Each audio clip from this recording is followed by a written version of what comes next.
আচ্ছা, আমার ভয়েস কি শোনা যাচ্ছে? জি ভাইয়া, শোনা যাচ্ছে। ওকে। তো আমাদের ক্লাসটা শুরু করে দিই, 10টা 20 বাজে। আপনাদের আজকে এক্সাম ছিল একটা পার্সেন্টেজের উপরে। ওকে, সো আমরা আজকে প্রফিট লস পড়াশোনা করব। প্রফিট শব্দের অর্থ আমরা মোটামুটি কম বেশি সবাই জানি। দ্যাট ইজ, প্রফিট শব্দের অর্থ হচ্ছে লাভ, লস শব্দের অর্থ হচ্ছে ক্ষতি। আচ্ছা, তো দেখা যায় একটা বিজনেস যখন কেউ শুরু করে, সেই বিজনেস শুরু করতে যে তাকে কিছু টাকা ইনভেস্ট করতে হয়, তাই না? লেটস সে আমি একটা জিনিস কিনে এনে কারোর কাছে বিক্রি করব। তো আমাকে একটা জিনিসকে কিনে আনতে হবে। তো জিনিসটা আমি যখন কিনে আনবো আমাকে কিছু টাকা খরচ করতে হবে। আবার আমি যখন ওই জিনিসটা অন্য কারোর কাছে বিক্রি করব আমি তখন কিছু টাকা পাবো। তো এই যে আমরা একটা জিনিস একটা নির্দিষ্ট দামে কিনে আনলাম, ঠিক আছে, এই জিনিসটাকে বলা হচ্ছে কস্ট প্রাইস। ঠিক আছে, বাংলায় আমরা যেটাকে বলি ক্রয় মূল্য। আচ্ছা, কস্ট প্রাইস কে আমরা এই চ্যাপ্টারের যে প্রবলেম গুলো আছে সেই প্রবলেম গুলা ঠিকঠাক মতো করার জন্য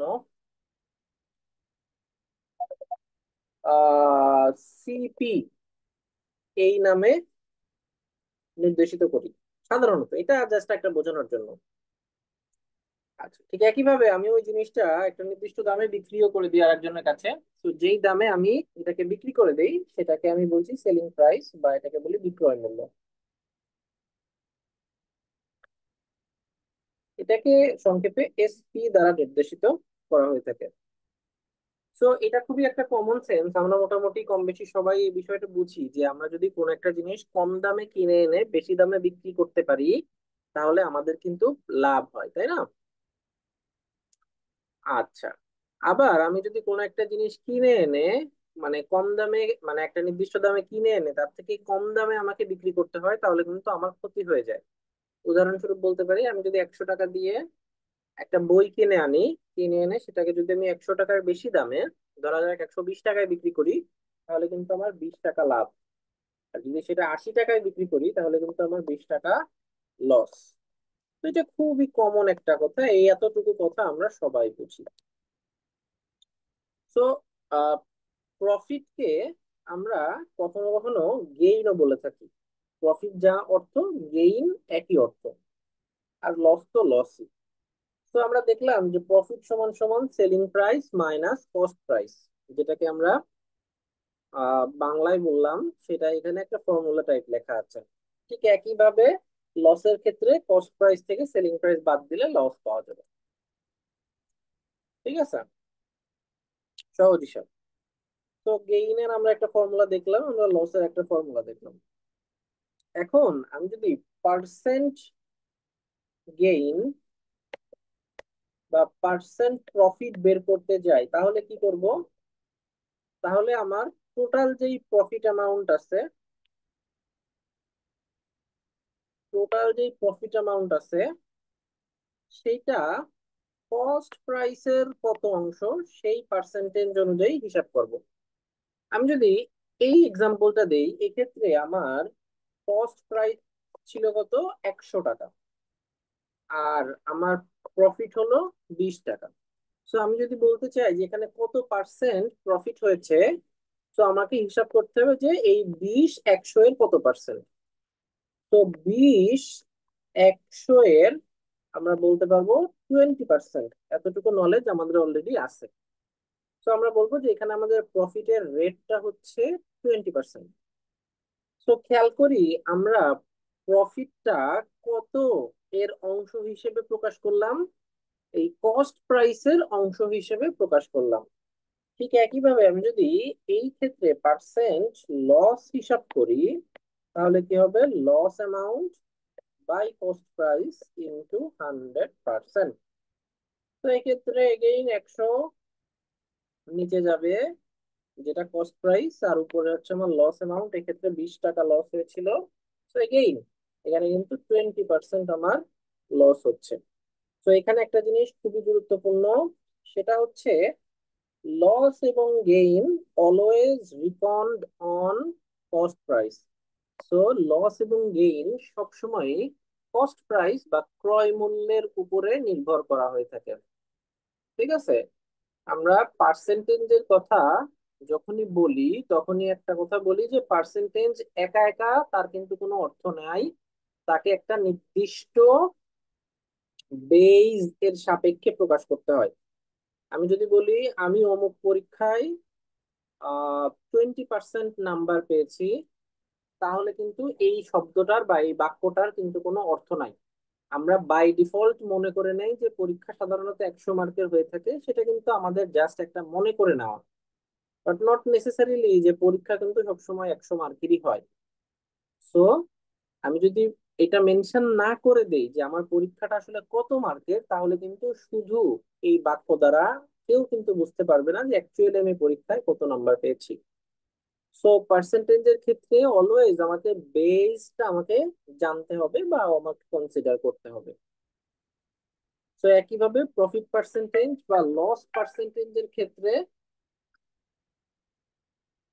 লস পার্সেন্টেজের ক্ষেত্রে আমাদের কিন্তু কস্ট প্রাইসটা এই বেস হিসেবে কাজ করে। ঠিক আছে।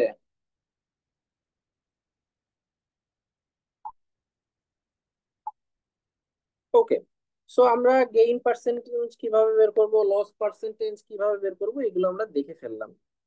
এখন আমাদের কাছে যদি কস্ট প্রাইস আর লস বা প্রফিট দেয়া থাকে, আমরা প্রফিট পার্সেন্টেজ বের করতে পারবো। কিন্তু আমাদের কাছে যদি কস্ট প্রাইস এবং গেইন পার্সেন্টেজ বা প্রফিট পার্সেন্টেজ দেয়া থাকে, সেখান থেকে কি আমরা সেলিং প্রাইসটা বের করতে পারবো? বা যদি আমাদের কাছে সেলিং প্রাইস দেয়া থাকে, তাহলে কি আমরা কস্ট প্রাইস বের করতে পারবো? এই যে তিনটা জিনিস, একটা হচ্ছে সেলিং প্রাইস, একটা হচ্ছে কস্ট প্রাইস, আর একটা হচ্ছে, আচ্ছা গেইন বারবার ব্যবহার না করে এটাকে প্রফিট আর লসই ব্যবহার করি, এটা ব্যবহার করা আরো বেশি অ্যাপ্লিকেবল। এই তিনটা জিনিসের যে কোনো দুইটা দেয়া থাকলেই পরেরটা বের করা যায়, এবং তার ফর্মুলা গুলা হচ্ছে এই যে। এখন এই ফর্মুলা গুলা কি আমরা মুখস্থ করব? উত্তর হচ্ছে আমরা ফর্মুলা গুলা মুখস্থ করব না। তাহলে আমরা এগুলা কিভাবে পারবো? আমরা প্রথমত দেখবো যে এই ফর্মুলা গুলা আসলে কিভাবে আসছে। ঠিক আছে। And তারপরে আমাদের এই জিনিসগুলো আমরা বারবার ম্যাথ সলভ করতে যেয়ে কাজে লাগাবো, এবং কাজে লাগাতে লাগাতে একটা সময় আমরা এই ফর্মুলাতে অভ্যস্ত হয়ে যাব। তখন আমাদের কিন্তু আর মুখস্থ করা লাগবে না, কারণ ফর্মুলা যদি মুখস্থ করি তাহলে কিন্তু মনে থাকবে না। এখানে একটা কথা আমি বলে রাখি, সেটা হচ্ছে আমার একটা ব্যর্থতা হচ্ছে আমি এই ফর্মুলা গুলো ইউজ করতে পারি না। আমাকে এখনো যে কোনো প্রবলেম করতে হলে পুরাটা ভেঙে করতে হয়। এটা টু সাম এক্সটেন্ট আমার প্রবলেম সলিউশনের যে টাইমিংটা টাইমিংটা বাড়িয়ে দেয়, সো এটাকে আমি একটা লিমিটেশনই বলবো। তো সব থেকে ভালো হয় এই ফর্মুলাগুলো বোঝা কিভাবে আসছে, এবং দেন বারবার এই ফর্মুলাগুলো ব্যবহার করা, যাতে এই ফর্মুলাগুলো ব্যবহার করতে অভ্যস্ত হয়ে যাওয়া যায়।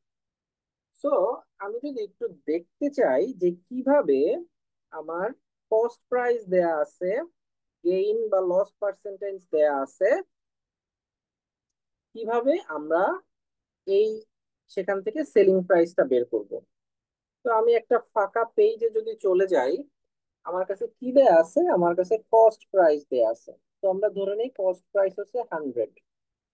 আচ্ছা, আমার কাছে প্রফিট অ্যামাউন্ট দেওয়া আছে। আমরা ধরে নিচ্ছি প্রফিট অ্যামাউন্ট হচ্ছে X%। আমাকে বের করতে হবে কত, আমাকে সেলিং প্রাইস বের করতে হবে। ঠিক আছে। তো আমি জানি না আপনাদের মনে আছে কিনা, ছোটবেলায় আমরা যখন লাভ ক্ষতির অঙ্ক শুরু করি, আমাদের তখনও হচ্ছে আমরা বীজগণিতের সাথে ইন্ট্রোডিউসড হইনি, তখন আমরা পাটিগণিত করি। তো আমাদের ওই পাটিগণিতের অ্যাপ্রোচটা আপনাদের খেয়াল আছে কিনা আমি একটু সেটা দেখাই। আমরা ওইখান থেকে বলতে একটা সূত্র ডেভেলপ করতে পারবো। তো আমরা এরকম করেছিলাম যে X% প্রফিটে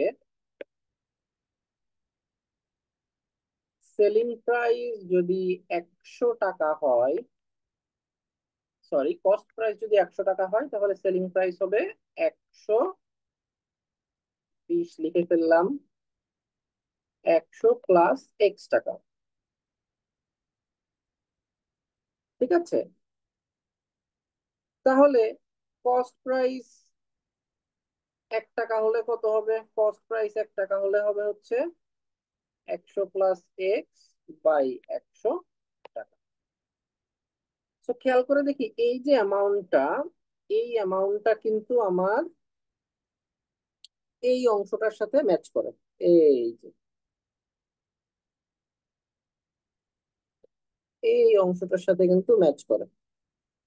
ঠিক আছে, দ্যাট ইজ 100 + X/100। ঠিক আছে। আচ্ছা, এখন আমার এখানে যদি আমি কস্ট প্রাইস একটা নির্দিষ্ট কিছু জানি, ধরা যাক আমি জানতে চাচ্ছি যদি কস্ট প্রাইস 500 টাকা হতো, তাহলে এই X% প্রফিটে এটা সেলিং প্রাইস কত হতো। তাহলে আমরা ঐকিক নিয়ম অনুযায়ী কি করতাম, যে কস্ট প্রাইস 100 টাকা হলে এত, 1 টাকা হলে হতো, আর 500 টাকা হলে তাহলে এই পুরা জিনিসটার সাথে আমরা কিন্তু 500 গুণ করে ফেলতাম। সো এখানে আমরা জাস্ট কস্ট প্রাইসটা গুণ করতাম। সো এইভাবে কিন্তু আমার ফর্মুলাটা ডেভেলপ হয়ে গেল। এখানে আমরা দেখি যে 100 + গেইন ইনটু কস্ট প্রাইস করলে কিন্তু আমার সেলিং প্রাইস বের হয়ে যায়। যদি আমার এখানে প্রফিট পার্সেন্টেজ না দিয়ে লস পার্সেন্টেজ দেওয়া হতো, আমরা জাস্ট এখানে কি করতাম, এখানে আমরা মাইনাস ব্যবহার করতাম, আমাদের কিন্তু পুরো বিষয়টা হয়ে যেত। এবং আমরা ছোটবেলায় কিন্তু আসলে এইভাবেই করছি। ঠিক উল্টা ভাবে আমরা যদি cost price, sorry, selling price দেয়া থাকে, কস্ট প্রাইস বের করতে হয়, সেক্ষেত্রেও কিন্তু আমরা এই যে এই লাইন থেকে আসতে পারবো। জাস্ট আমরা তখন এই কথাটাকে ঘুরিয়ে লিখবো। কিভাবে লিখবো? লিখবো কস্ট প্রাইস 100 + X হলে, ভুল বললাম আবারও, সেলিং প্রাইস 100 + X হলে কস্ট প্রাইস হবে 100 টাকা। কস্ট প্রাইস 1 টাকা হলে, সেলিং প্রাইস 1 টাকা হলে কস্ট প্রাইস হবে 100/100 + X। আবার যদি কস্ট প্রাইস ধরা যাক যে কোনো একটা কিছু, তাহলে এটা হবে এইরকম। তো এই অ্যামাউন্টটা আমি যদি আবার চিন্তা করি, তাহলে কিন্তু আমার এই অংশটার সাথে ম্যাচ করে, এই যে এই অংশটার সাথে ম্যাচ করে ফেলে। সো এগেইন আমার যদি প্রফিট পার্সেন্টেজ না দিয়ে লস পার্সেন্টেজ দেওয়া থাকে, তাহলে কিন্তু আমি জাস্ট এখানে মাইনাস বসিয়ে দিলেই হয়ে গেল। সো এখান থেকে আমরা বলতে পারছি যে আমাদের কাছে যদি এই selling price, cost price, profit বা লস পার্সেন্টেজ, এই তিনটার যে কোনো দুইটা দেয়া থাকলে তৃতীয়টা কিন্তু আমরা বের করে ফেলতে পারি। আমরা চাইলে এরকম ফর্মুলাই বসাইতে পারি, অথবা আমরা চাইলে থিওরিটিক্যালিও বের করতে পারবো। ওকে। সো এখন আমাদের এইখানে একটা কি বলা যেতে পারে, যদি মার্কেটের ভাষায় বলি, একটা শর্টকাট দেওয়া আছে। এটা যখন আমরা এই রিলেটেড প্রবলেমটা করব, তখন আমরা এটা দেখব। ঠিক আছে। আচ্ছা, এখন percent related, sorry, profit loss related problem করার জন্য আমাদের আহ, বেশ কয়েকটা টার্ম জানতে হবে। এখানে একটা কথা বলে রাখা প্রয়োজন, সেটা হচ্ছে আইবিএ এমবিএ এর অ্যাডমিশন টেস্ট অথবা আইবিএ বেসড জব এক্সামে প্রফিট লস চ্যাপ্টার থেকে কিন্তু একটা, কখনো কখনো দুই তিনটা চারটা পর্যন্ত কিন্তু প্রশ্ন চলে আসে। এবং আপনারা যদি আইবিএ এর কোশ্চেন ব্যাংক, যে কোনো কোশ্চেন ব্যাংক দেখেন, আপনারা খেয়াল করবেন যখনই আইবিএ প্রফিট লস থেকে প্রশ্ন করে, তখন তারা mark price, listed price, discount, এই জাতীয় কনসেপ্ট বা এই জাতীয় জিনিস থেকে প্রশ্ন বেশি করে। ঠিক আছে। সো আমাদেরকে এই কনসেপ্ট গুলা ক্লিয়ার রাখতে হবে। তো চলেন তাহলে আমরা এই বিষয়গুলো বুঝে ফেলি। ধরেন মার্ক প্রাইস বিষয়টা আসলে কি। ধরা যাক আমি আহ কি উৎপাদন করা যেতে পারে, ধরা যাক আমি মোবাইল ফোন উৎপাদনকারী একজন ম্যানুফ্যাকচারার। তো আমি একটা মোবাইল ফোন ম্যানুফ্যাকচারিং করে সেটা একজন রিটেইলারের কাছে বিক্রি করে দিলাম, একজন খুচরা বিক্রেতার কাছে আমি বিক্রি করে দিলাম। এখন খুচরা বিক্রেতা কত দামে এই মোবাইলটা বিক্রি করবে সেটা কিন্তু আসলে আমি ডিসাইড করে দিতে পারবো না। কিন্তু সে যেন ইচ্ছা মতো দামে এই মোবাইল ফোনটা বিক্রি না করতে পারে, তার জন্য আমি একটা মূল্য তালিকা তাকে দিব। আপনারা যদি জাতীয় ভোক্তা অধিকার অধিদপ্তরের যেই রেট গুলা সোশ্যাল মিডিয়াতে বেশ ভাইরাল হয় ওইগুলা দেখেন, আপনারা খেয়াল করবেন যারা রেট গুলা পরিচালনা করেন, যে অফিসারেরা, তারা দোকানে যেই আগে একটা মূল্য তালিকা চায়। ঠিক আছে? এই মূল্য তালিকাগুলা কিন্তু যারা রিটেইলার বা যারা খুচরা বিক্রেতা তাদের প্রস্তুতকৃত না।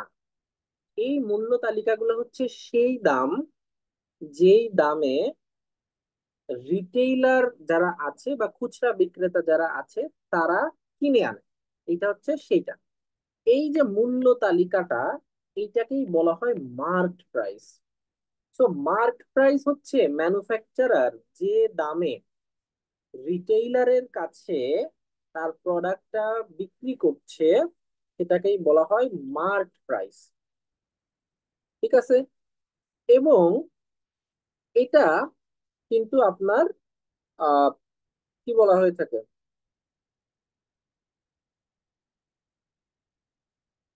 আহ, আচ্ছা আমি একটা জিনিস একটু ভুল বলে ফেলছি, এটা আসলে মার্ক প্রাইস না, এটা আসলে লিস্ট প্রাইস। আমার একটু বলতে ভুল হয়ে গেছে। আমি এতক্ষণ যে আলোচনাটা করলাম সেটা আসলে লিস্ট প্রাইস ছিল, যে ম্যানুফ্যাকচারার যখন তার রিটেইল সেগমেন্টে প্রোডাক্টটা পাঠায় তখন সে প্রাইসটা যেটা ডিসাইড করে সেইটা হচ্ছে তার লিস্টেড প্রাইস বা মূল্য তালিকা। ঠিক আছে?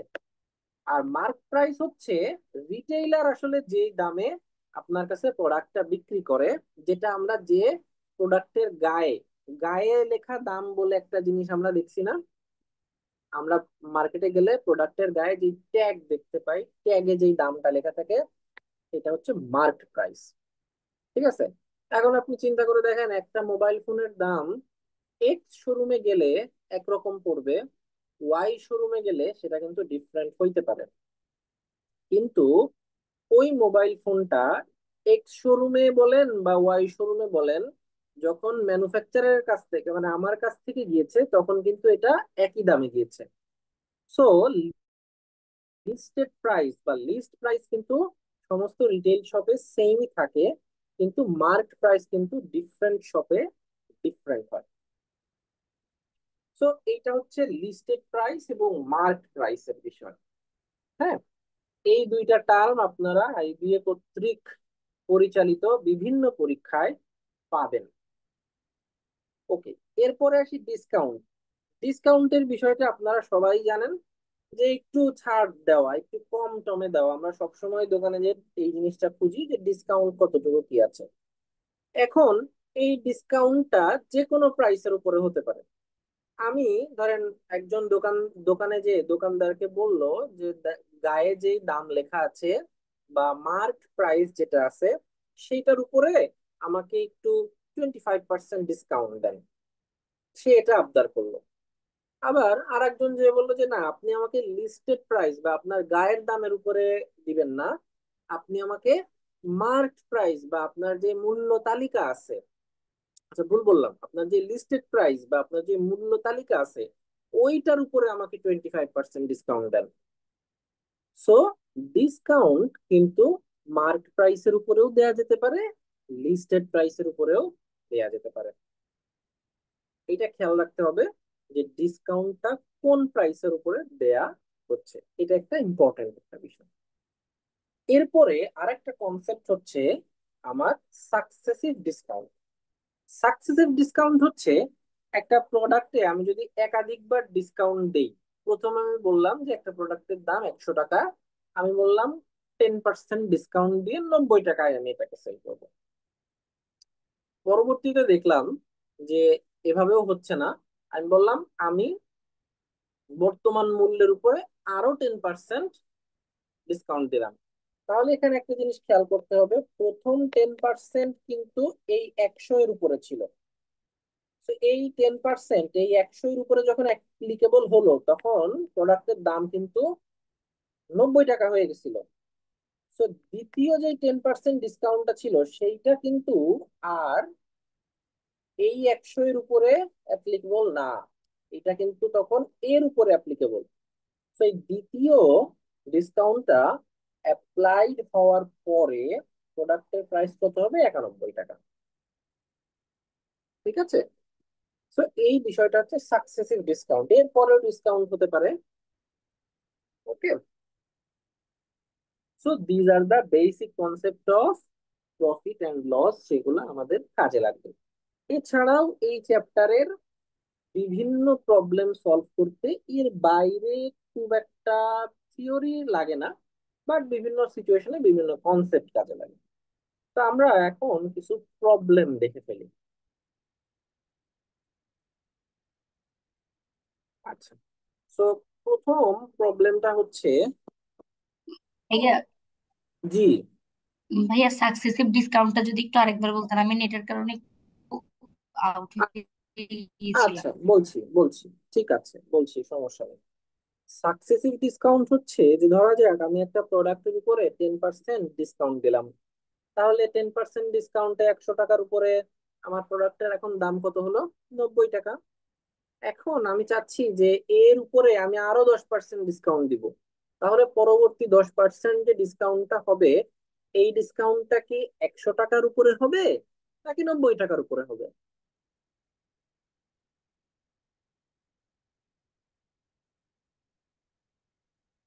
এই ডিসকাউন্টটা ডেফিনেটলি 90 টাকার উপরে হবে।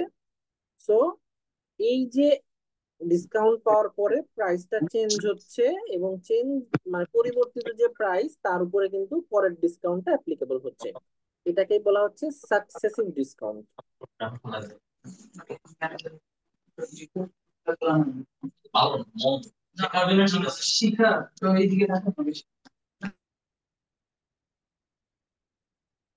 আচ্ছা, আপনারা সবাই একটু আপনাদের ভিডিওটা অফ করে রাখবেন, তাহলে একটু সবার জন্য সুবিধা হবে। ওকে। সো সাকসেসিভ ডিসকাউন্টের বিষয়টা আমরা বুঝলাম। এখন আমরা একটু প্রবলেম সলভ করতে চলে যাই।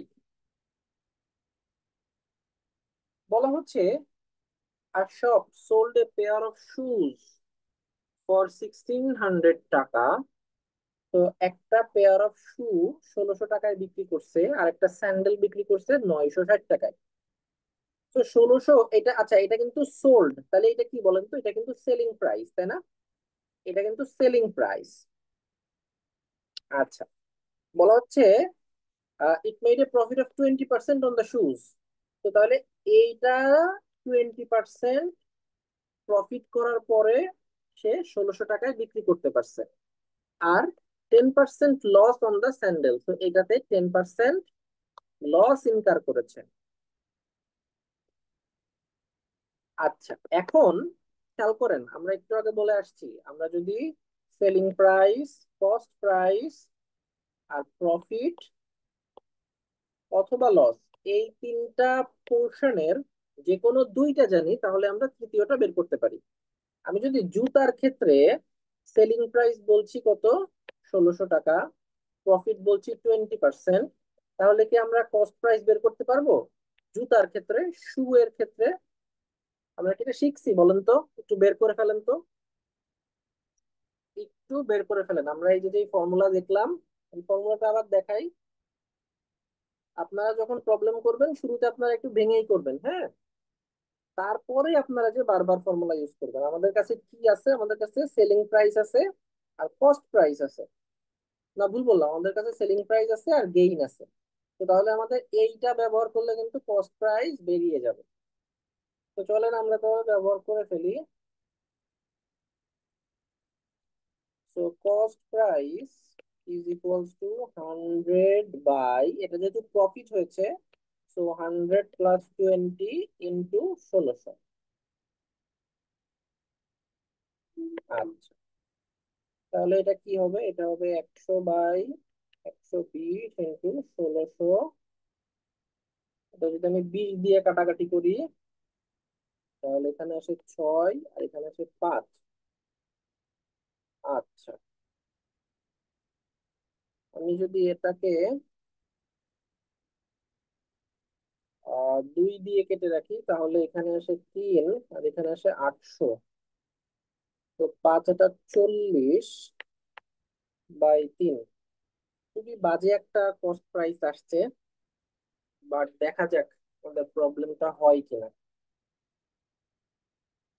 আচ্ছা, আমরা যদি এখন স্যান্ডেলের ক্ষেত্রে কস্ট প্রাইসটা বের করতে চাই, তাহলে কিন্তু দেখেন আমাদের সেলিং প্রাইস দেওয়া আছে 960 টাকা, লস পার্সেন্টেজ হচ্ছে 10%, আর কস্ট প্রাইস বের করতে হবে। তাহলে একই ফর্মুলা, তাই না?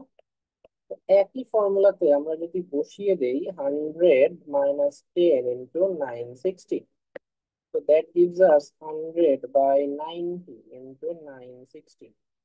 আচ্ছা, এখন আমি যদি কাটাকাটি করতে যাই, তাহলে এখানে আসে 10 আর এখানে আসে 9। আচ্ছা, 3 দিয়ে কাটা যায়, এখানে 3 আর এখানে 3 × 3 = 9, 3 × 2 = 6, 0। তো তাহলে এখানে আসে 3200/3। আচ্ছা, তো আমরা তাহলে স্যান্ডেলের কস্ট প্রাইস পেলাম, আমরা শু এর কস্ট প্রাইস পেলাম।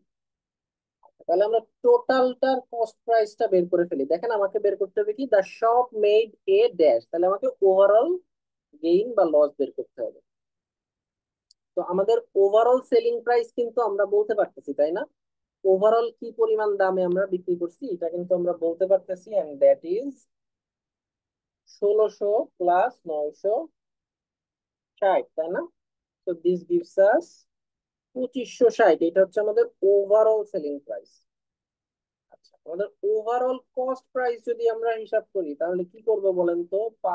4000/3 প্লাস 3200/3। এখানে 3 দিলাম, 4000 প্লাস 3200/3, তো দ্যাট গিভস আস 7200/3। তো এখন 7200/3 এটাকে আমি যদি কাটাকাটি করি, তাহলে খুব সম্ভবত এটা হচ্ছে 2400। একটু দেখেন তো আমার কাটাকাটিটা ঠিক আছে কিনা। আই বিলিভ এটা ঠিক আছে।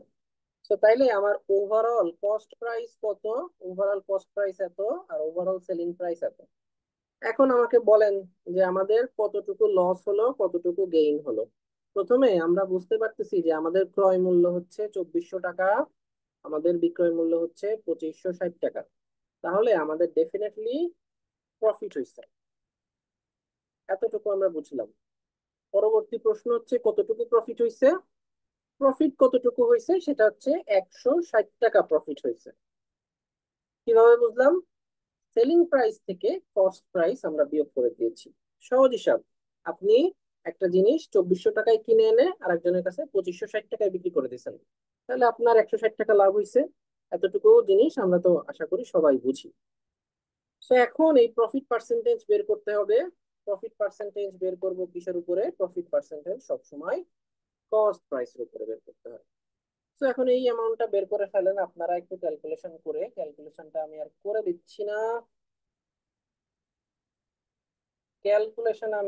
দিচ্ছি না, তো আমাদের অ্যান্সার আসছে কিন্তু 6.66%। দ্যাট মিনস আমাদের কিন্তু রাইট অ্যান্সার কিন্তু এর মধ্যে নাই। ইট মিনস আমাদের উত্তর হচ্ছে নান অফ দিস। ঠিক আছে? তো এত কষ্ট করে অঙ্ক করে উত্তর যদি নান অফ দিস হয়, তাহলে কিন্তু বেশ মুশকিল। তো এর জন্য আমরা যে কাজটা করব, আমরা একটু আবার মিলায় দেখি যে আমাদের আসলে হলো কিনা। আপনারা একটু দেখেন তো কোনো জায়গায় ভুল করছি কিনা।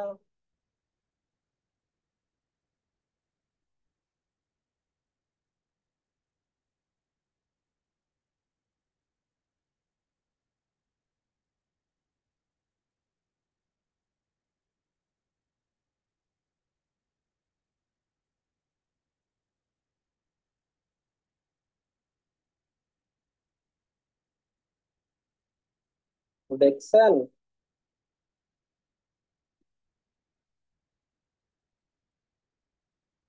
আমার মনে হচ্ছে কোথাও ভুল করি নাই। তো আই গেস আমরা সামনে আগাইতে পারি।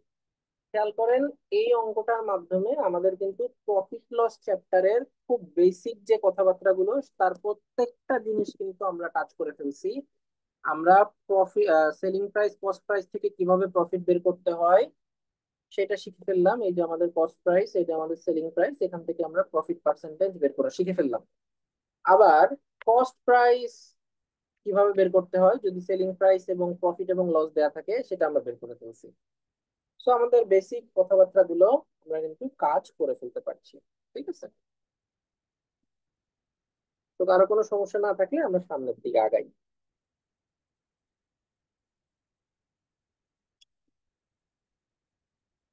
দেখেন, বলা হচ্ছে the cost price of two articles. আচ্ছা, আর্টিকেল মানে হচ্ছে বস্তু। ঠিক আছে? আমি দীর্ঘদিন পর্যন্ত আর্টিকেল মানে বুঝতাম কি জানেন? আমি দীর্ঘদিন পর্যন্ত আর্টিকেল মানে বুঝতাম পেপার পত্রিকায় যে আর্টিকেল লিখে না মানুষ, প্রতিবেদন, আমি ওইটা বুঝতাম। আমি ভাবতাম যে আর্টিকেল বিক্রি কেমনে করে। পরে একটা সময় যে মনে হলো যে আমি আসলে এটা ভুল বুঝতেছি, আর্টিকেল বলতে ওইটা বোঝাচ্ছে না, আর্টিকেল মানে হচ্ছে বস্তু। ঠিক আছে? ওকে, so the cost price of two articles P and Q are in the ratio of 5:7। এখানে 5.7 হয়ে গেছে, এখানে 5:7, and their selling prices in the ratio 2:5। So দুইটা বস্তু আছে, তাদের ক্রয় মূল্যের অনুপাত দেয়া আছে এবং তাদের বিক্রয় মূল্যের অনুপাত দেয়া আছে। আচ্ছা, যদিও এই প্রবলেমটা সলভ করতে আমাদের অনুপাতের সামান্য জ্ঞান লাগবে, যেটা আমরা অনুপাত চ্যাপ্টারে পড়বো, বাট যেহেতু এখানে প্রবলেমটা লাগছে, সলভ করতে এটা লাগবে, তো এটা আমি এখানে বলে দিচ্ছি, সমস্যা নাই। তো এরপরে বলছে কি, if the losses made on both the products are same, what is the ratio between the cost price and the selling price of Q? খুবই সহজ এবং চমৎকার একটা প্রবলেম। আচ্ছা, প্রথম কথা হচ্ছে, আমরা যখনই রেশিও দেখব, আগে আমাদের রেশিও বিষয়টা বুঝতে হবে। 5:7, এইটার অর্থটা কি আসলে? আমরা বলছি পি এবং কিউ এর কস্ট প্রাইস 5:7, এটার অর্থটা কি? এটার অর্থ হচ্ছে দুইটা সংখ্যা আছে। কি কি? একটা হচ্ছে পি এর কস্ট প্রাইস, আর একটা হচ্ছে কিউ এর কস্ট প্রাইস। এখন ওই সংখ্যা দুইটাকে এক্স্যাক্টলি কি আমরা জানি না, কিন্তু ওই সংখ্যা দুইটাকে যদি একটা নির্দিষ্ট সংখ্যা দ্বারা ভাগ করি, তাহলে এই 5/7 পাওয়া যায়। এখন হতে পারে এই নির্দিষ্ট সংখ্যাটা 2। সো ধরে নিচ্ছি এই কস্ট প্রাইস অফ পি এবং কস্ট প্রাইস অফ কিউ, এটাকে আমি যদি কাটাকাটি করতাম 2 দিয়ে, তাহলে 5/7 হতো। তো আমি যদি আগের জায়গায় অরিজিনালটাতে ফিরে যেতে চাই, তাহলে এই 2 দিয়ে এইটাকে আর এটাকে গুণ দিয়ে দিলে হয়ে যাবে। তাহলে কি হতো জিনিসটা? 10 আর 17, সরি 14। তাহলে আমরা কি বলতে পারতাম? তাহলে আমরা বলতে পারতাম যে পি এর কস্ট প্রাইস হচ্ছে 10 এবং কিউ এর কস্ট প্রাইস হচ্ছে 14, which is the real value. So যখনই আপনি রেশিও দেখবেন, তখনই আপনি বুঝবেন যে এখানে একটা এমন একটা মান আছে যেটা দিয়ে ওই রেশিওর যে দুইটা পক্ষ আছে বা যে দুইটা টার্ম আছে ওইটাকে ভাগ করা হয়েছে। এটাকে আমরা বলি কমন ফ্যাক্টর।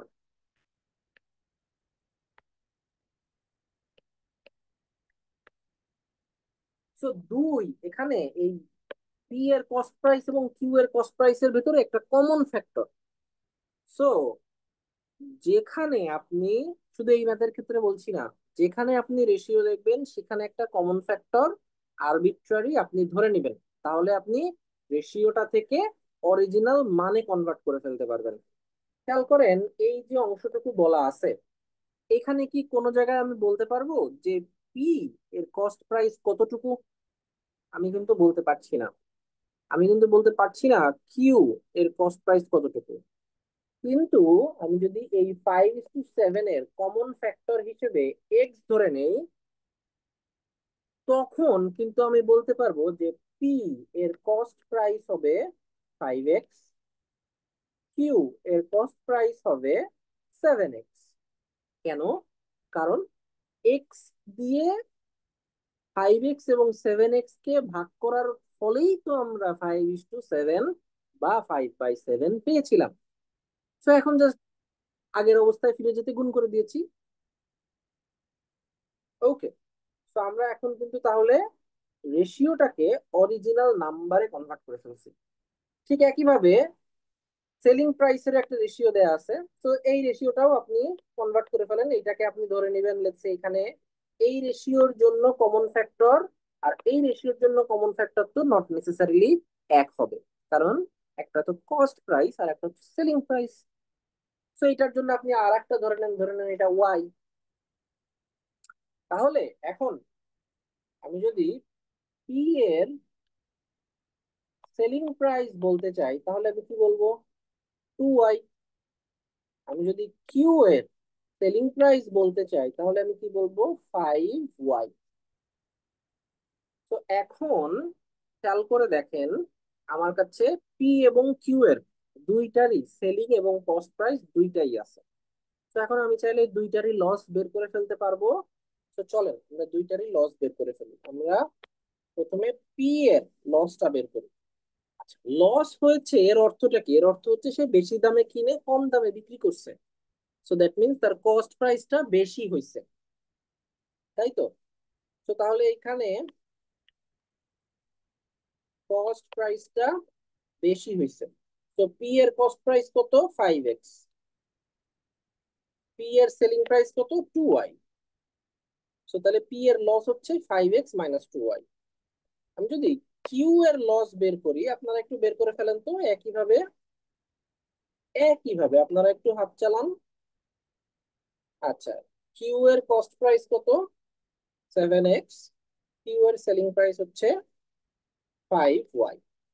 সো আমি পি এর লস এবং কিউ এর লস বের করে ফেললাম। আমার প্রশ্নে বলা আছে দুইটা লস সেম। সো এই যে অ্যামাউন্টটা আর এই অ্যামাউন্টটা হচ্ছে সেম।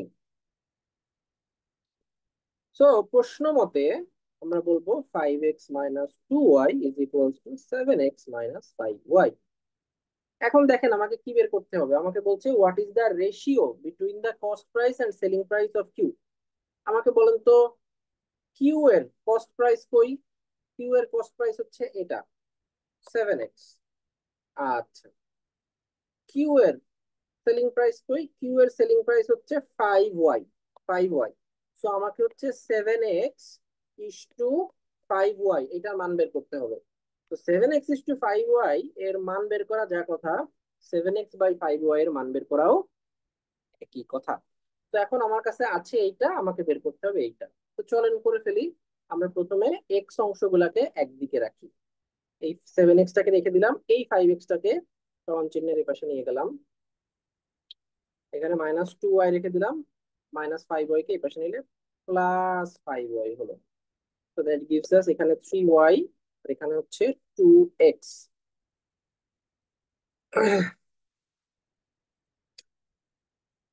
আচ্ছা, কোথাও ক্যালকুলেশন কি ভুল টুল করলাম নাকি?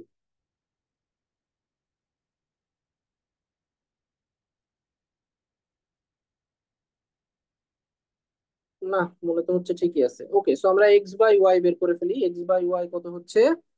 উপরে 3 নিচে 2, তাই না? না, ভুল করলাম। ও, না, ঠিকই তো ছিল, উপরে 3 নিচে 2। আচ্ছা হ্যাঁ, 2x আর এখানে 3y।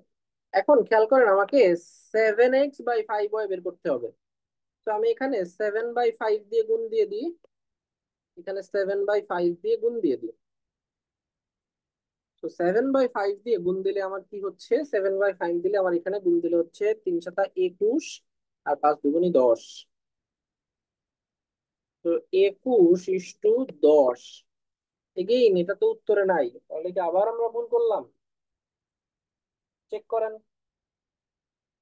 ভুল করলাম কিনা। আমিও একটু চেক করি। যতবার আপনার উত্তর নান অফ দিস আসবে আপনারা একটু প্রবলেমটা আবার চেক করবেন। এটা করার একটা বিশেষ কারণ হচ্ছে, আপনি যদি বাসায় এই প্র্যাকটিসটা করেন, পরীক্ষার হলে আপনার এটা করা লাগবে না। বুঝাতে পারলাম?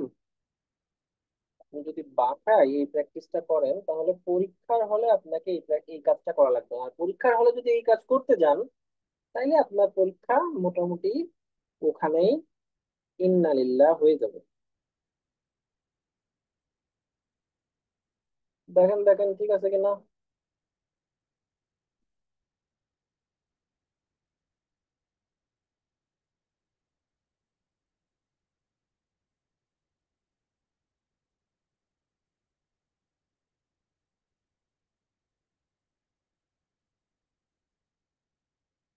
ওকে, তো আমি তো কোনো ভুল পাচ্ছি না, তো আমার কাছে তো মনে হচ্ছে ঠিকই আছে।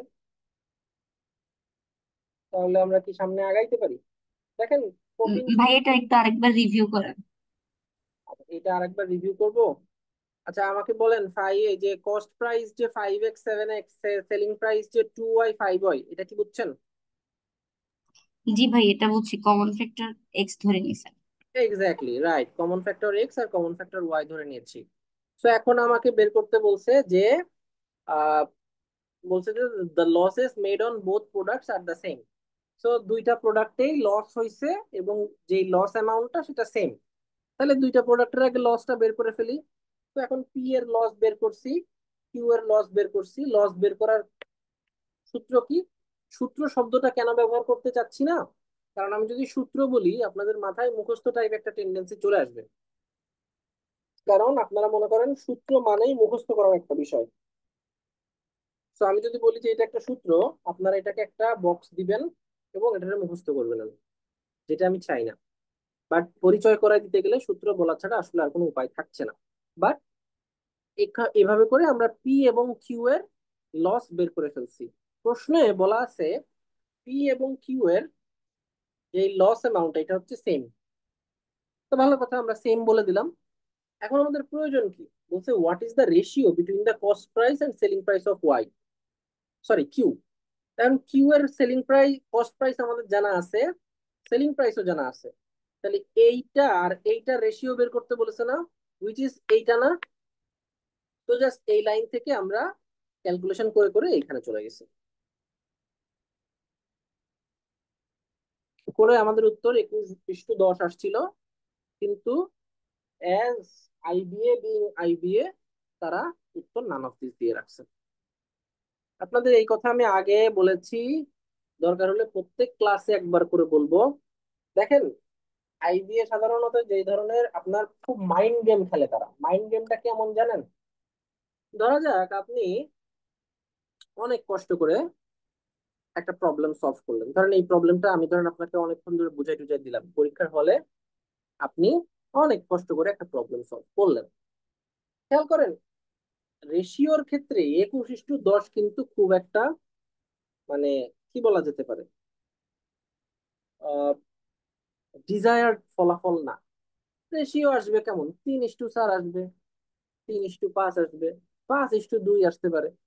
21:10 রেশিও আসবে, আমি জানি না, এটা তো ম্যান টু ম্যান ভ্যারি করে, বাট আমার কাছে মনে হয় যে এটা একটু কিন্তু আনইউজুয়াল ফলাফল। তো এখন এত কষ্ট করে আপনি একটা প্রবলেম সলভ করলেন, পরে হচ্ছে একটা আনইউজুয়াল ফলাফল আসলো এবং আপনি দেখতেছেন যে সেটা প্রশ্নের মধ্যে নাই। সো অটোমেটিক আপনার মনে হবে আপনার ভুল হয়েছে, কারণ পরীক্ষার হলে আমরা কিন্তু সবার প্রথমে নিজের ক্যাপাবিলিটিকে কোশ্চেন করি। প্রশ্নে যে কোনো ইস্যু থাকতে পারে বা কোশ্চেন যে টিচাররা মাইন্ড গেম খেলতে পারে, এই কনফিডেন্সটা আমাদের ম্যাক্সিমামের ভেতরেই থাকে না। সো আইবি আসলে এই সুযোগটাই নেয়। এবং আমিও যদি পরীক্ষা দিতাম, এই প্রশ্নের উত্তরে নান অফ দিস দাগাইতে আমার কিন্তু হাত কাঁপতো। এই জন্যই বললাম যে বাসায় যখন প্রবলেম সলভ করবেন, যখনই নান অফ দিস আসবে আপনি আবার একটু রিভিউ করবেন যে ঠিক আছে কিনা, তারপর আপনি উত্তর মেলাবেন। এন্ড এই কাজটা আপনি যখন ওভার দ্য টাইম বারবার করবেন, তখন আপনার ওই কনফিডেন্সটা গ্রো করবে যে ঠিক আছে, I have experienced sort of scenarios যেখানে বারবার নান অফ দিস অ্যান্সার আসে। কারণ আমাদের সাইকোলজি বলে যে একটা প্রশ্ন দেয়া থাকলে অপশনের মধ্যে তার উত্তরটা আছে, কিন্তু উত্তর যে না থাকতে পারে এটা সাধারণত আমরা একসেপ্ট করতে পারি না। তো বললাম না যে এই মাইন্ড গেম গুলো আইবিএ খুব খেলে। আবার আইবিএ যে টিচাররা যারা কোশ্চেন করে তারা আসলে স্বভাবতই অভিজ্ঞ মানুষজন, তো তারা আসলে বুঝে যে পোলাপান ক্যালকুলেশনের কোন স্টেপে কোন জাতীয় মিস্টেক করাটা আসলে খুবই কমন। তো তারা ওই মিস্টেক করার পরে যে ভুল উত্তরটা আসে ওইটাই এতে দেয়।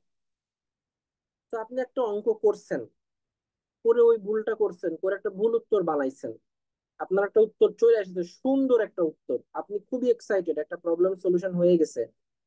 আপনি আবার অপশনের দিকে তাকাবেন, প্রথম অপশন যখন দেখবেন এইটা আপনার মনে হবে আরে এই তো অঙ্ক তো পাইরে গেছে।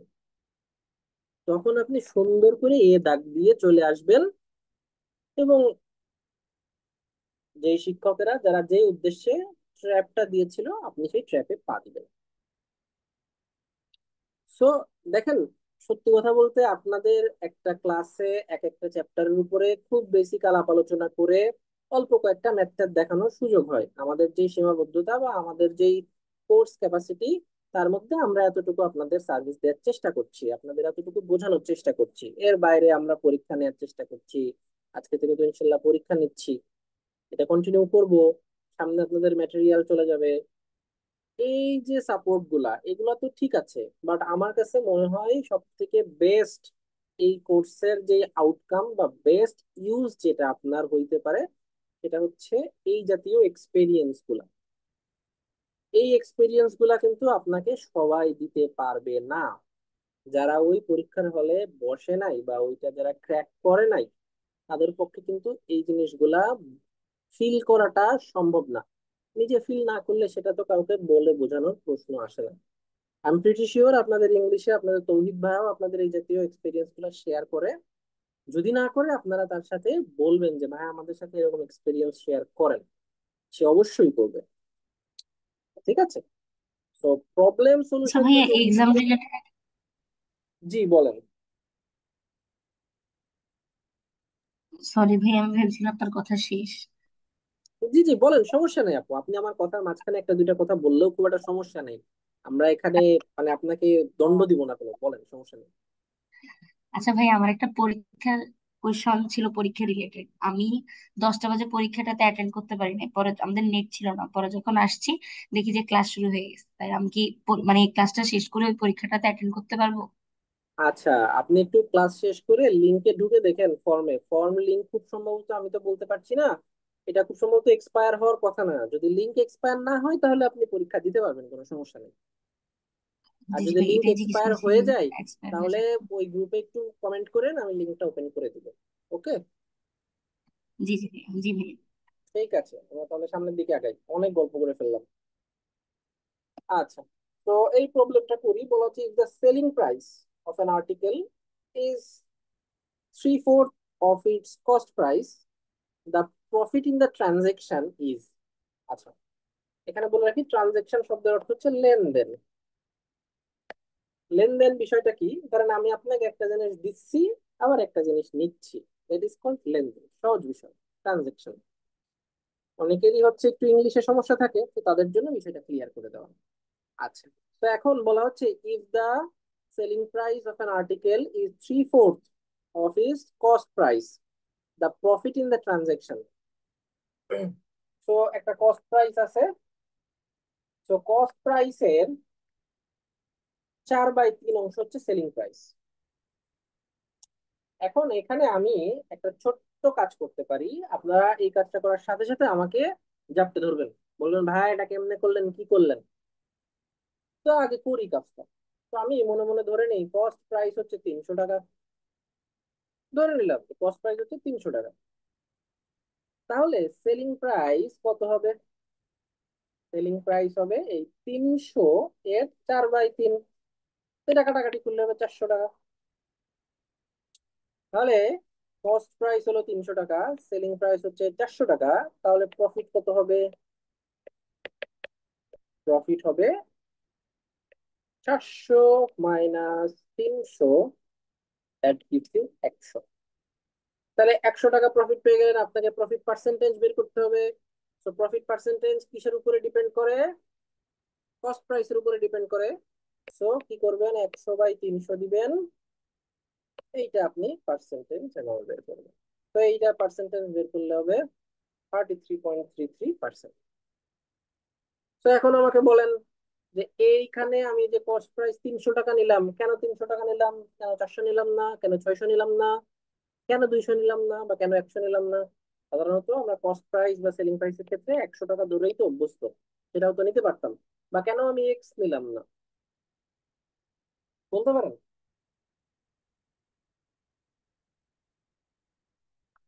এনিওয়ান?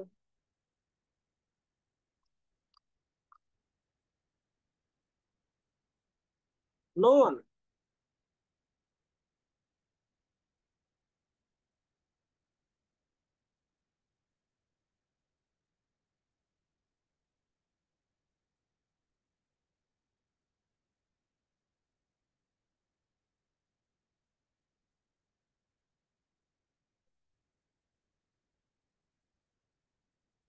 আচ্ছা, তোকে যদি বলতে না পারেন আমি বলে দিই। খেয়াল করে দেখেন, এখানে চারের নিচে 3 ছিল। তো আমি এমন একটা সংখ্যা ধরে নিয়েছি যেটা 3 দিয়ে কাটাকাটি করা সহজ। এটা 300 ধরার কারণে সুন্দর করে কাটাকাটি করে এখানে 100 হইছে। তো 4 দিয়ে 100 রে গুণ করলে 400 হইছে। সো ক্যালকুলেশনটা সহজ হয়েছে আর কি। আপনি যদি এখানে এক্স ধরতেন, অঙ্ক হয়ে যেত। চলেন এক্স ধরে করি একটু। ধরেন X টাকা, তাহলে সেলিং প্রাইস কি হতো? x × 4/3 part, so that gives you 4x/3। তাহলে একইভাবে আমার প্রফিট কত হতো? প্রফিট হতো 4x/3 - x, so that would give me x/3 if I am not wrong। হ্যাঁ, তাহলে এটা হচ্ছে প্রফিট অ্যামাউন্ট। এগেইন তাহলে এক্স এর উপরে আপনি হিসাব করবেন। তো কি দিবেন? তো x/3 ইন্টু 1/x ইন্টু 100%। তো এক্স এক্স কেটে যায়, আপনার থেকে 1/3 into 100%, that would give you 33.33%। ঠিক আছে? আপনি যদি এখানে 600 ধরতেন, তাও অঙ্ক হয়ে যেত। এখানে 600 ধরলে এখানে হয়তো আপনার 800 আসতো, এখানে তখন 200 আসতো, মাল্টিপ্লায়ার হইতো আর কি। আলটিমেটলি প্রবলেম হয়ে যেত। বাট এই কাজটা করার কারণে পুরো ক্যালকুলেশনটা একটু ইজি হয়েছে, দ্যাটস ইট।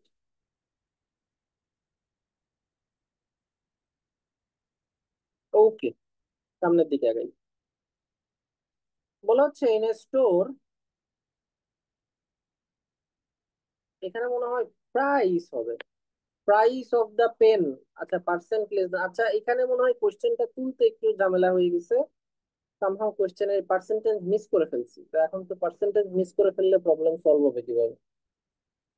তো তাহলে এইটা আমরা একটু রেখে দিচ্ছি, এইটা তো এখন করাতে পারছি না। সামনের দিকে আগাই, এখানে প্রবলেমটা তুলতে মিস করে ফেলছি একটু।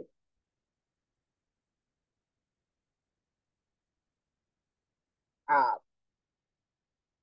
এই প্রবলেমটা রিসেন্টলি কোন একটা জায়গায় জেনে আসতে দেখছি, আমার এক্স্যাক্টলি খেয়াল নাই।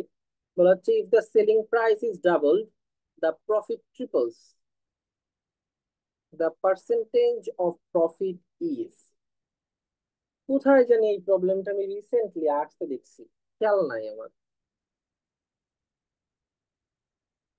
যাই হোক, সো চলেন কিভাবে করা যায় এটাকে, এনি আইডিয়া? একটু চিন্তা ভাবনা করুন। If the selling price is doubled, the profit tripled. The percentage of profit is।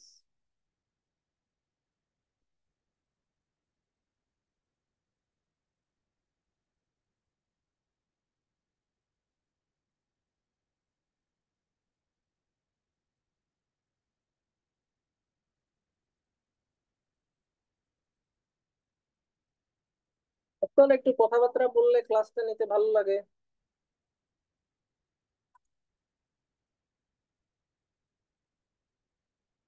আচ্ছা ভাই, এখানে মূলত জানতে চাইছি এটা কি, মানে দা পার্সেন্টেজ অফ প্রফিট এটা কি সেলিং প্রাইস, মানে সেলিং প্রাইস যখন 100 টাকা হবে তখন প্রফিটের পার্সেন্টেজ এরকম কিছু?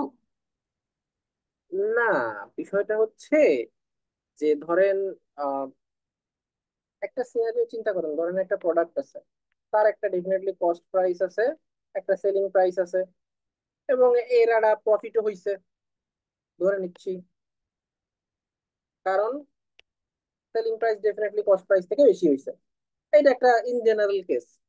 এখন আমি যদি এই জিনিসটাকে 2 গুণ করে দিই, তাহলে এই জিনিসটা 3 গুণ হয়ে যায়। এইটা হচ্ছে আপনাকে ক্লু দেয়া আছে। আপনাকে বের করতে হবে কি, এই যে প্রফিট শুরুতে যেটা ছিল না, ওই অ্যামাউন্টটা আপনাকে বের করতে হবে, পার্সেন্টেজ প্রফিট।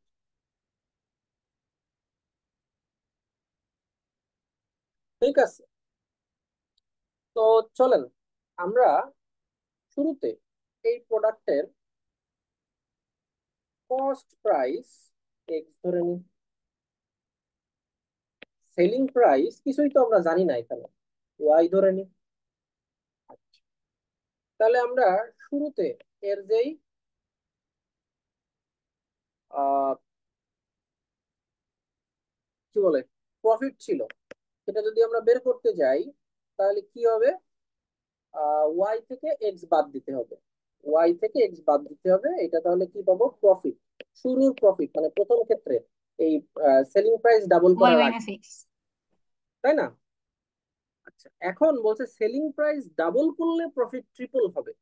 তো চলেন সেলিং প্রাইস ডাবল করি। সেলিং প্রাইস ছিল কত? সেলিং প্রাইস ছিল ওয়াই। তাহলে এটাকে ডাবল করলে কত হয় বলেন তো, 2y। এখন যদি আপনি প্রফিট বের করতে চান, কি করবেন, 2y থেকে এক্স বাদ দিবেন, কারণ কস্ট প্রাইসে তো কোনো চেঞ্জ হয়নি।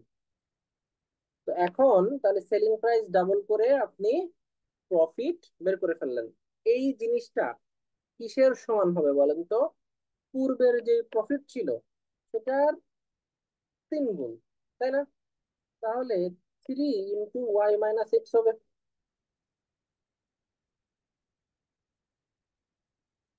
তাই যদি হয়, তাহলে এখান থেকে আমাকে জাস্ট এখন আহ কাজ করতে হবে। তো চলেন করি, -x3y - 3x। তো এই 3x টাকে যদি সমান চিহ্নের এই পাশে আনি, 3x - x, এইটাকে যদি এই পাশে নিয়ে যাই, 3y - 2y, that gives us 2x equals to Y. তো এটা দিয়ে তো আসলে কিছু বের হলো না।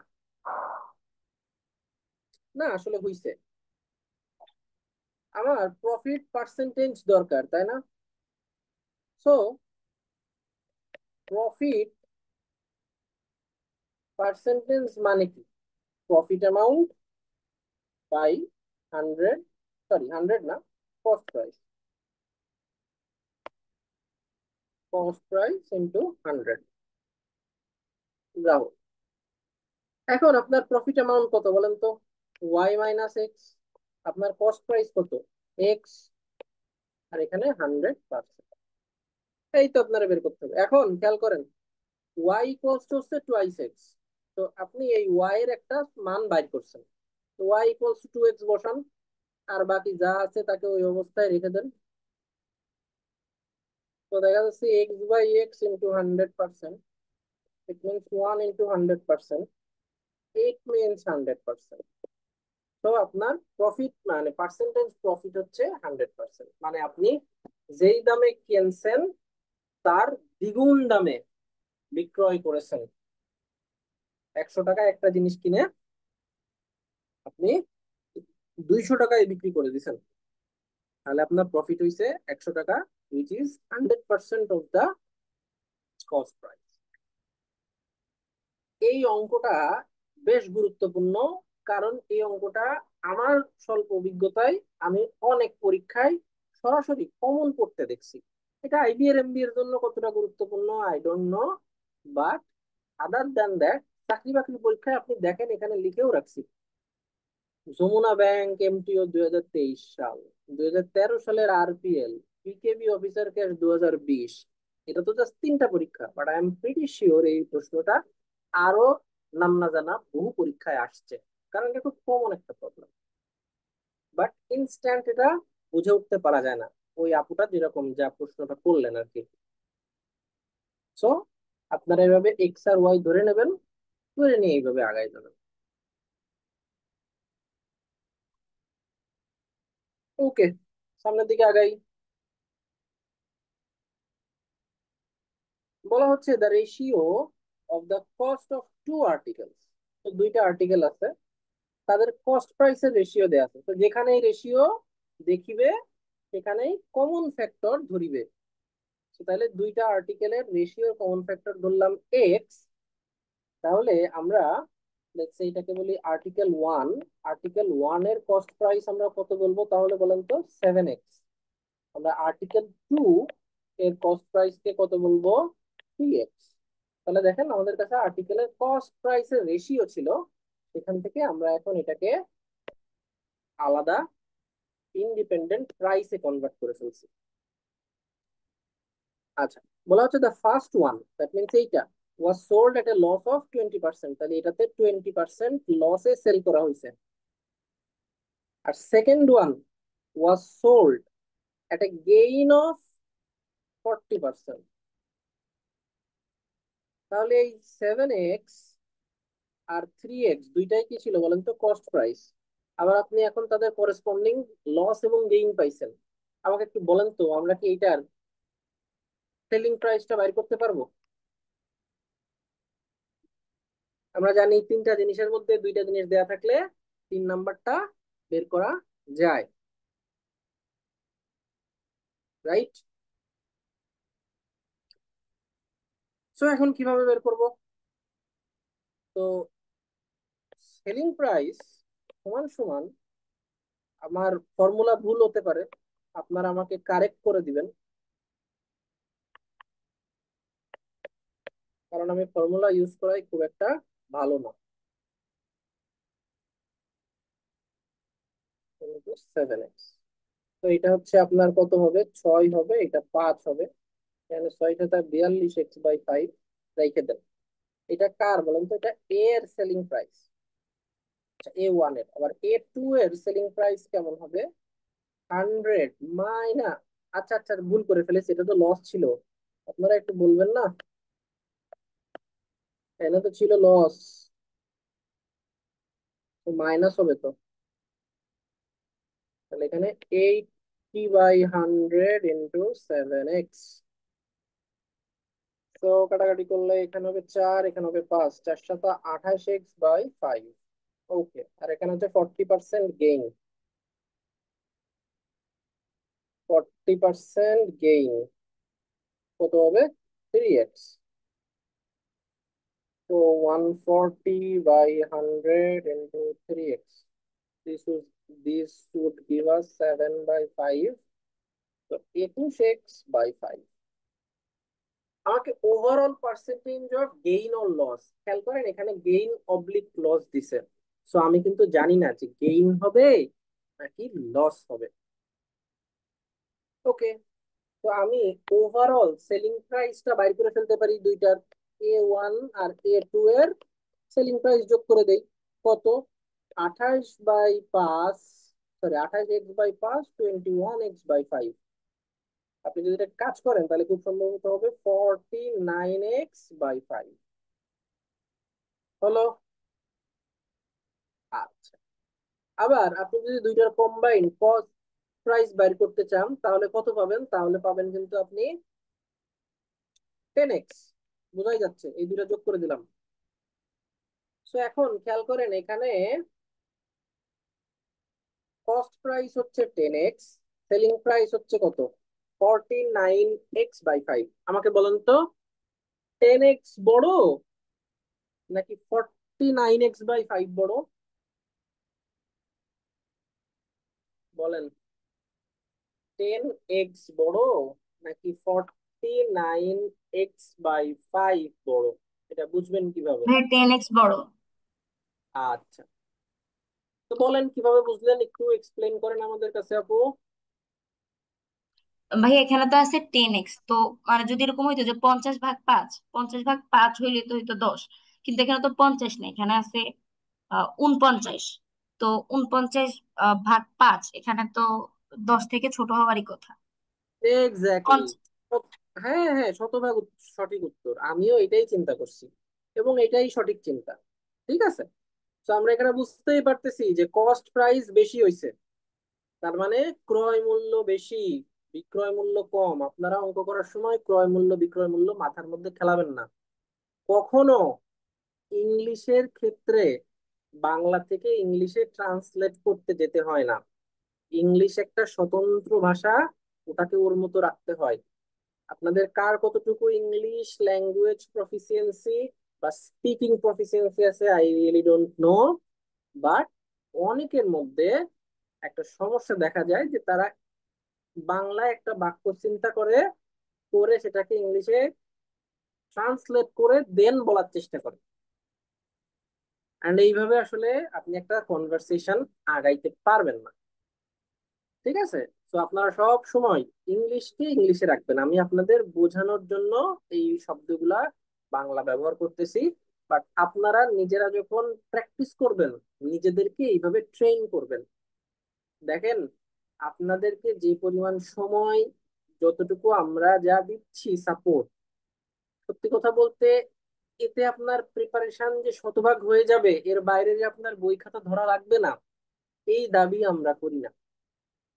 আমরা বেসিক কিছু কথাবার্তা বলছি, একটা গাইডলাইন দিচ্ছি, প্রশ্নের ধাঁচ কেমন হতে পারে সেটা বোঝাচ্ছি, একটু অঙ্কগুলো ধরিয়ে দেওয়ার চেষ্টা করছি, এবং আপনাদের কোনো জায়গায় বেঁধে গেলে সেটা সলভ করার চেষ্টা করছি।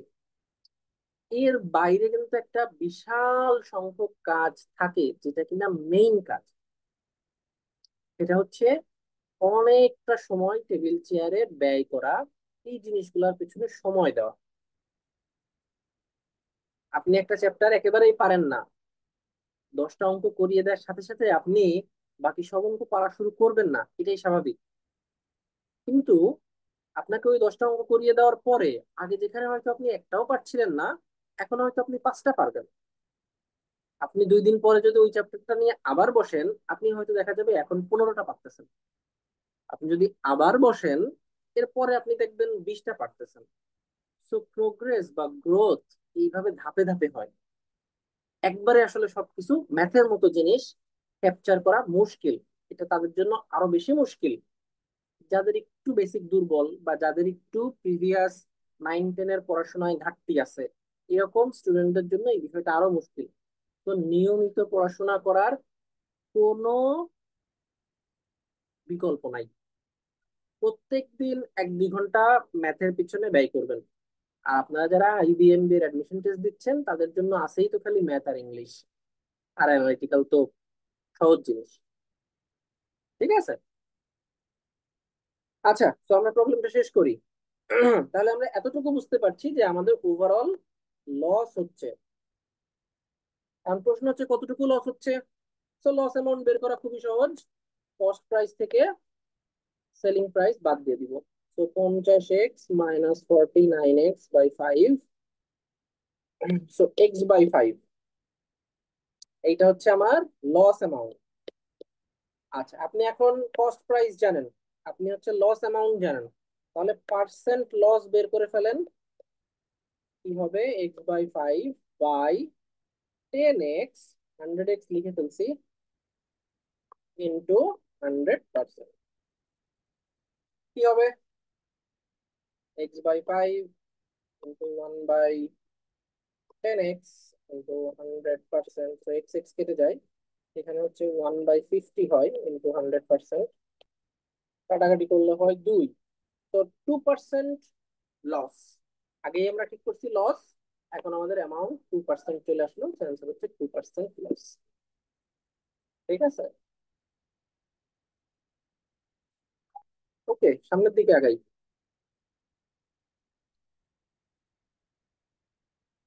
আহ আচ্ছা, আপনাদের মধ্যে যারা জব অ্যাসপিরেন্ট আছেন, এটা আইডিয়া বেসড জব এক্সপিরিয়েন্ট হোক বা অন্যান্য গভ জব, আপনাদের বলি যে আপনারা আমাদের যে ম্যাটেরিয়ালটা ইনশাল্লাহ আমরা কয়েকদিনের মধ্যে প্রোভাইড করব। আচ্ছা, ভুল বললাম, যাদের জবের ব্যাচ তাদের তো হচ্ছে ম্যাটেরিয়াল আমাদের কোর্সের মধ্যে আসতেছে না, যারা আইডি এর এমবি এর ব্যাচ তাদের আসতেছে। সো ম্যাটেরিয়ালের মধ্যে আমাদের সেকশন থাকবে। ম্যাটেরিয়ালটা আপনাদের কাছে যখন পৌঁছে যাবে আমি আপনাদের একটা ওরিয়েন্টেশন নিয়ে নিব ম্যাটেরিয়ালটা কিভাবে ইউজ করবেন। এখন একটা হেডস আপ দিয়ে রাখি, ওখানে জব সেকশন বলে একটা সেকশন আছে অলমোস্ট প্রতিটা চ্যাপ্টারে। ওই চ্যাপ্টারের প্রবলেম গুলো আপনারা বেশ এক্সক্লুসিভলি করবেন যাদের একটু জবের ইয়ে আছে। ঠিক আছে? কেন বলছি এই কথাটা? কারণ জবের যে ম্যাথ গুলা এগুলা কিন্তু কমন পড়ে, যদিও কমন পড়া বা মুখস্থ করা এই বিষয়গুলোকে ইন্সপায়ার করা বা এনকারেজ করার কোনো সুযোগ নেই, করছিও না। বাট স্টিল অনেকেই আসলে একটু দুর্বল স্টুডেন্ট থাকেন যাদের ম্যাথে আসলে বেশ ভীতি কাজ করে, তাদের জন্য আসলে প্র্যাকটিসের বিকল্প নাই। তো আপনারা প্রবলেম ভালো করে করবেন। আমি এরকম স্টুডেন্ট জানি, এরকম মানুষজন চিনি যারা এত ম্যাথে বেশ দুর্বল, বাট তারা এত প্র্যাকটিস করে যে যদি কোনো পরীক্ষায় প্রিভিয়াস ইয়ার ম্যাথ একটু মানে পরিচিত টাইপের ম্যাথ পড়ছে, ওই ভদ্রলোকের ম্যাথ করাও লাগে না, কারণ উনি অলরেডি ওটার উত্তর জানে, সে এত প্র্যাকটিস করছে।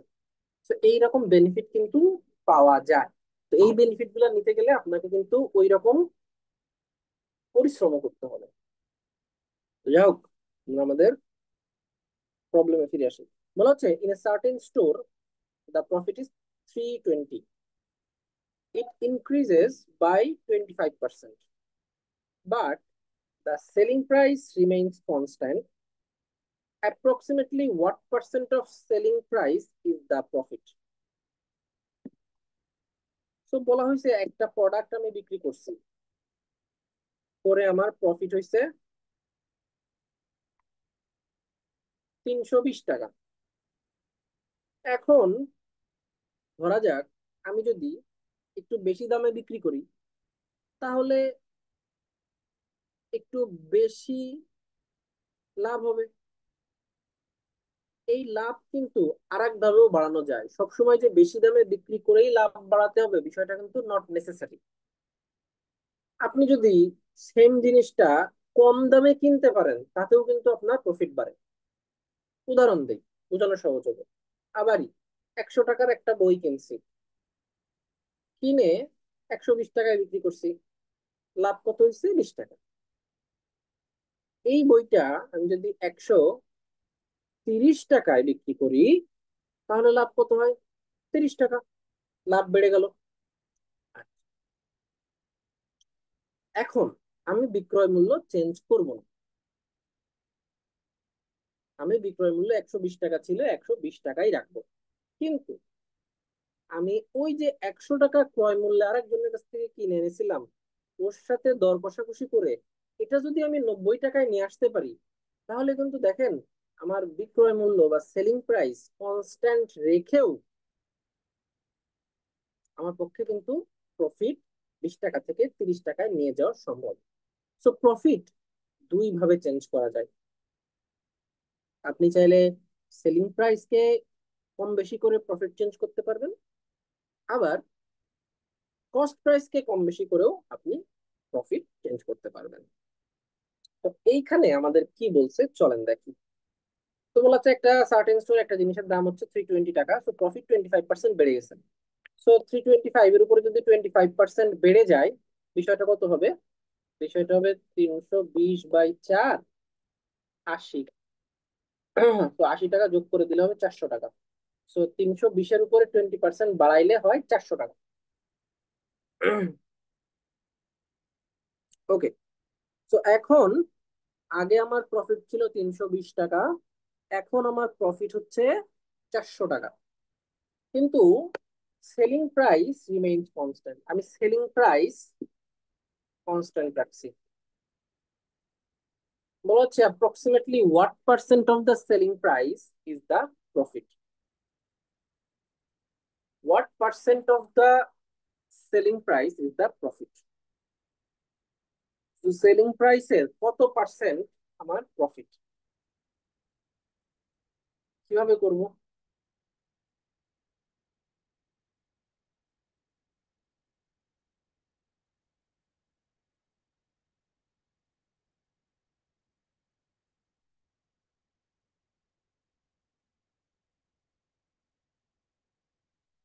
বলেন কিভাবে করতে পারি।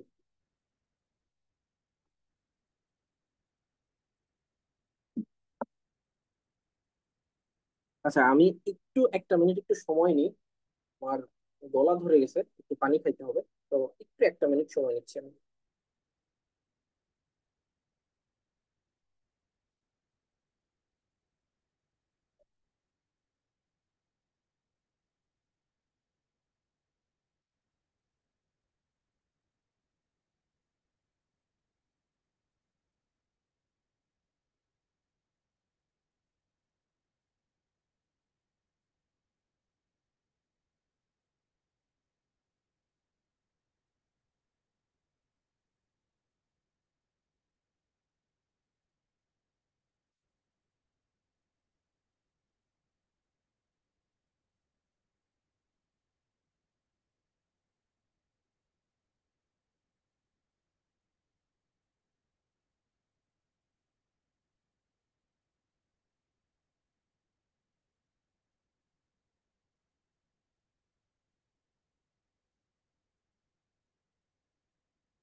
আচ্ছা, এগেইন এখানে মনে হচ্ছে কোনো জায়গায় ভুল করছি।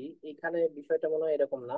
আমি মাত্রই হচ্ছে চেক করলাম, আমার কাছে মনে হচ্ছিল maybe there is something wrong. এখানে এগেইন একটু ভুল হয়েছে, এখানে তুলতে ভুল করছি আমি। তো আমরা এই প্রবলেমটা না করি, এটাতে একটু প্রবলেম আছে।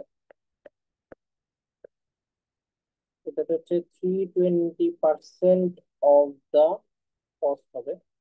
তো এইটা রেখে দিই, আমরা সামনের দিকে আগাই। এই প্রবলেমটাতে একটু ইস্যু আছে। আহ আচ্ছা, আজকে অলরেডি আমরা অনেক বড় একটা ক্লাস করে ফেলছি। It's already 11:40। আমারও আজকে গলা একটু চাপ বেশি পড়ে গেছে, আমার একটু গলা ব্যথাও করতেছে। আই গেস আমরা আজকের ক্লাসটা এখানে শেষ করি। আমরা প্রফিট লসের উপরে এই লেকচারে আমাদের প্রায় 28টা প্রবলেম এখানে লিস্ট করা আছে। তো এইগুলো আপনাদের হোমওয়ার্ক আমি দিয়ে দিব। আমাদের যে রিভিউ ক্লাসটা হবে, আপনাদের যদি সমস্যা হয় তো আপনারা রিভিউ ক্লাসে এসে রিভিউ ক্লাসে আমাদের প্রবলেম গুলো, ডাউট গুলো সলভ করে নিতে পারেন। বা এই প্রবলেম এখান থেকে যদি কোনো লেকচার শিট থেকে যদি কোনো সমস্যা থাকে, আপনারা ডাউট ক্লাসে এসে সলভ করে নিতে পারবেন। আর ওখানে দরকার হলে আমরা এখান থেকে আরো কয়েকটা প্রবলেম করিয়ে দেবো। আমার ইচ্ছা ছিল অন্তত আরো বেশ কয়েকটা প্রবলেম করানো, বাট একটু ভালো করে বোঝাইতে গেলে সময় লেগে গেল। আর আসলে গলাও একটু সাপোর্ট দিচ্ছে না। তো আজকে আমরা ক্লাসটা এই পর্যন্তই রেখে দিই। সো হোপফুলি আপনাদের সাথে নেক্সট ক্লাসে দেখা হবে। তো আজকে আমরা এখানে ক্লাসটা শেষ করছি।